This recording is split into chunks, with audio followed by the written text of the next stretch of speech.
Hello students. நம்ம student ஒருத்தவங்க இந்த கமெண்ட் கேட்டிருந்தாங்க. அக்கா, ஸ்பெல்லிங் தெரிஞ்சுமே அவசரத்தில் எழுதும்போது கேர்லெஸ் மிஸ்டேக் வருது, அதை எப்படி அவாய்ட் பண்ணுறதுன்னு சொல்லுங்கள் அப்படின்ட்டு ரொம்பவே ஒரு யூஸ்ஃபுல்லான ஒரு கொஷின். என்னன்னா, நிறைய பேருக்கு இந்த பிரச்சனை இருக்குது இல்லைங்களா? நம்மளே ஃபேஸ் பண்ணுவோம். நல்லா தெரியும், பிகாஸோட ஸ்பெல்லிங் நல்லா தெரியும், ஆனால் ஸ்பீடாக எழுதும்போது லாஸ்ட்டில் ஈயை வந்து மிஸ் பண்ணிடும். அதே மாதிரி ஒரு சில லெட்டர்ஸில் 2 எஸ் இருக்கும், ஒரு எஸ் போட்டுரும். ஒரு சில லெட்டர்ஸில் 2 எல் வந்து ஒரு எல். அண்டு டீக்கு வந்து மேலே அந்த கோடு போடும் போது எல் பக்கத்துலேருந்து அதுக்கும் சேர்த்து கோடு போட்டுருவோம். ஸோ இதெல்லாம் வந்து காமனாக எல்லாரும் செய்கிற மிஸ்டேக்ஸ். இது எப்படி அவாய்ட் பண்ணுறது அப்படின்னா, ஒன்ஸ் ஒரு கொஷினை நீங்கள் எழுதி முடிச்சிட்டிங்கன்னா செல்ஃபாக ஒரு வாட்டி செக் பண்ணுங்கள். செக் பண்ணுறதும் ஸ்பீடாக பண்ணக்கூடாது, டபுள்னு பண்ணக்கூடாது, ஸ்பீடாக பண்ணக்கூடாது. செக் பண்ணுறது வந்து நீங்கள் டீச்சராக இருந்து நீங்கள் ஆன்சர் கரெக்ஷன் பண்ணிங்கன்னா எப்படி செய்வீங்களோ அந்த மாதிரி ஒரு வேர்டையும் நீங்கள் சொல்ல எக்ஸாமில் எப்படி இது பாசிபிள், எக்ஸாமில் நாங்களே டைம் இல்லாமல் எழுதிட்டு இருப்போம், அதில் போய் நீங்கள் பொறுமையாக கரெக்ஷன் பண்ண சொல்கிறீங்கன்னா அப்படி கிடையாது. அந்த கொஷின் ஆல்ரெடி உங்களுக்கு தெரியும். நீங்கள் ஸ்பெல்லிங்ஸை தான் செக் பண்ண போகிறீங்க, சரிங்களா? ஒரு வார்த்தையை 2வது வாட்டி நீங்கள் பார்க்கும்போது அதில் இருக்க மிஸ்டேக்ஸ் உங்களுக்கே தெரிஞ்சிடும், கண்டிப்பாக தெரிஞ்சிடும். ஸோ நீங்கள் ஒரு வாட்டி செக் பண்ணிட்டா போதும். இது வந்து எக்ஸாம் டைமில் நான் சொல்கிறேன். எக்ஸாம் டைமில் ஒரு கொஷின் முடித்த உடனே ஃபஸ்ட்டு அந்த கொஷினை செக் பண்ணிட்டு அடுத்த கொஷின் போங்க. ஏன்னா நமக்கே ஒரு சில நேரம் தெரியும், நான் எழுதினது டவுட்டாக இருக்கிற மாதிரி இருக்கும் ஒரு வார்த்தை, அது இன்னொரு வாட்டி நான் பார்க்கும்போது கொஞ்சம் அந்த வேர்டுக்கு மட்டும் கவனம் கொடுப்பேன், அதில் ஏதாவது தப்பு இருந்தால் கண்டிப்பாக கண்டுபிடிச்சிடுவேன். இது வந்து எக்ஸாம் டைமில். ஸோ இது எப்படி ப்ராக்டிஸ் கொண்டு வரதுன்னா, வீட்டிலே நம்ம டெஸ்ட் எழுதி பார்க்கும்போதே நீங்கள் இதை செய்ய ஆரம்பிக்கணும். அப்புறம் ஸ்கூலில் வந்து unit test, mid term test அந்த மாதிரி இருக்கும்போது பார்க்கணும்.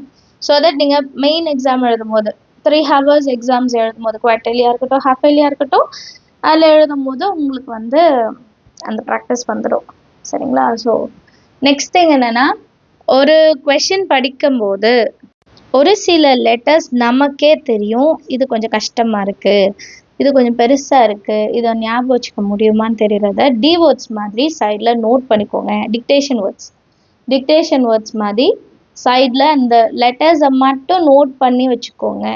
ஸோ தட் நெக்ஸ்ட் டைம் படிக்கும்போது ஃபஸ்ட்டு அந்த லெட்டர்ஸை படிச்சிடுங்க, அந்த ஸ்பெல்லிங்ஸை முதல்ல படிச்சிடுங்க, அப்புறமா ஆன்சர் படிங்க.